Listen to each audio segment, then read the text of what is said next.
So on another note, and you can answer with it depends, that's perfectly fine. Can you use a VA loan to build it, to build your own home? Gotcha. This is another one of those where if you call the VA and ask, they will say absolutely. Second question should be, can you tell me a lender that will do it? It's by its nature a very high risk loan. We're doing zero down on a house that doesn't exist yet. So there are very few banks, and the ones that will want some pretty good reassurances, but it's possible. Well, that's fair. And it's all about assessing risk, right? And that's what buying a house is. When you're buying a house, you're spending a lot of money. And if you're getting a loan, that bank is banking on you paying that loan off. So they need to protect themselves as well. And that's where the VA comes in. The VA helps to protect the bank as well because they're guaranteeing a portion of your loan. So when you're going through the VA underwriting process, they're looking at, can you pay for this house? When you're getting the house appraised, they're looking at, is this house worth what the seller is selling it for, what the lender's going to give you? Okay, Zach, so we talked about the different types of properties we can use a VA loan for. Are there any minimum property requirements that the VA is looking for before they will actually approve that loan? Absolutely. What VA calls them are MPRs, or minimum property requirements. And that is very much what it sounds like.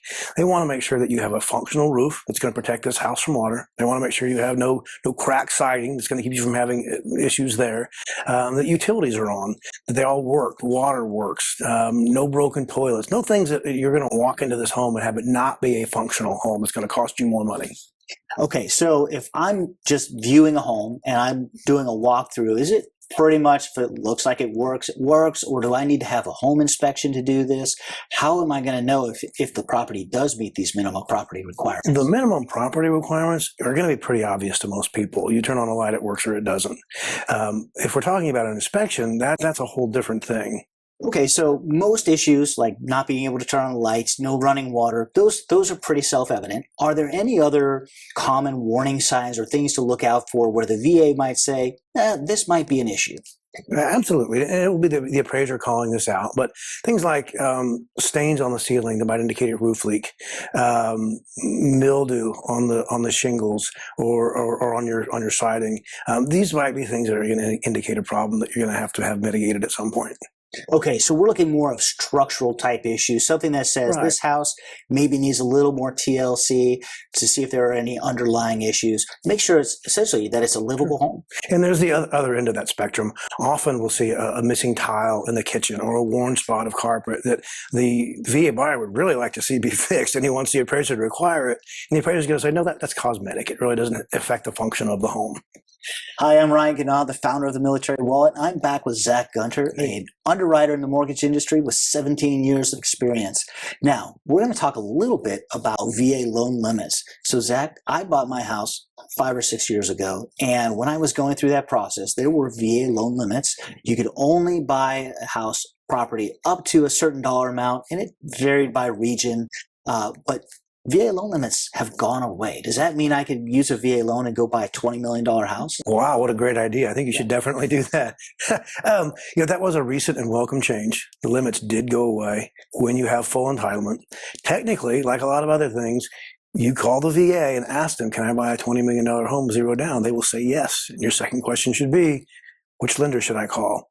Because that's a huge risk for a lender to take. And you'll find each of us will set a limit. I think 2 million has been a pretty common, but they're going to set a limit because it is just so much risk to take on a zero down basis. Now, keep in mind, though, that is true only when you have full entitlement. Okay, so let's assume I have full entitlement. I can go buy that maybe $2 million home.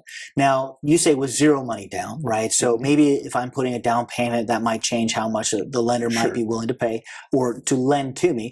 Now, it sounds like if I have full entitlement, there might also be a partial entitlement. So I'm assuming maybe I've used a loan before. What is the difference between full entitlement versus partial entitlement? And how does that change the VA loan limit in that case? So partial entitlement occurs when either you have purchased a home before and maybe defaulted on it, or you still own a VA home that you've got some of your entitlement tied up on.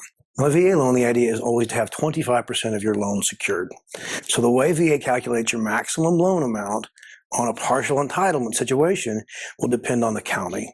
FHA sets a county loan limit in every county in the country. And say you're in a county where the max loan limit is $600,000, VA will say 25% of that is the amount of your total entitlement. So on a $600,000 max purchase price, you have a full entitlement of $150,000. So say on your previous home that you still own, that you're wanting to hold on to, you've got $50,000 of entitlement tied up. You're going to subtract that 50 that you've used from the 150 that would have been your full, and now you have $100,000 remaining entitlement that you can use. That represents 25% of VA will guarantee. So if you have $100,000 remaining eligibility, your max purchase price is $400,000 in that county.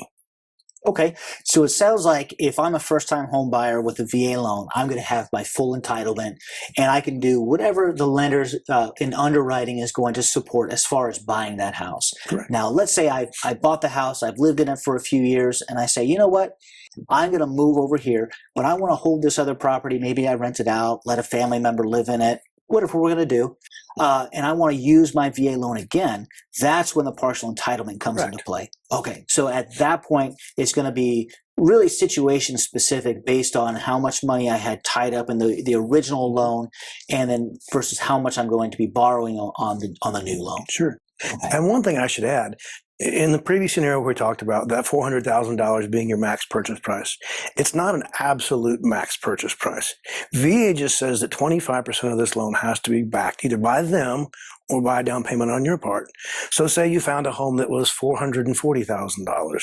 You can still purchase that home. VA will just expect you to make a 25% down payment because remember, they're covering the first 25% of the $400,000. They'll ask you to make a 25% down payment on that other $40,000. So for an outlay of $10,000, you could still purchase that $440,000 house, and VA would finance the $430,000. Okay, so that's actually good news because it means that you might be able to get into a little more expensive house or have a little more buying power than you might otherwise. Correct. So to sum this up then, for VA loan limits, if I'm buying a house, the limit, first time, full entitlement, the limit is really whatever the lender is going to support, Correct. whatever my underwriting and my financial situation will support. Okay, but then if I'm going to use another VA loan, or perhaps if I've defaulted in the past, that loan limit is going to be based on whatever partial entitlement I have left. Correct. In the county that you're purchasing. In the county that I'm purchasing it in, but I still may be able to go above that amount if I'm able to put down a down payment on Correct. top of it.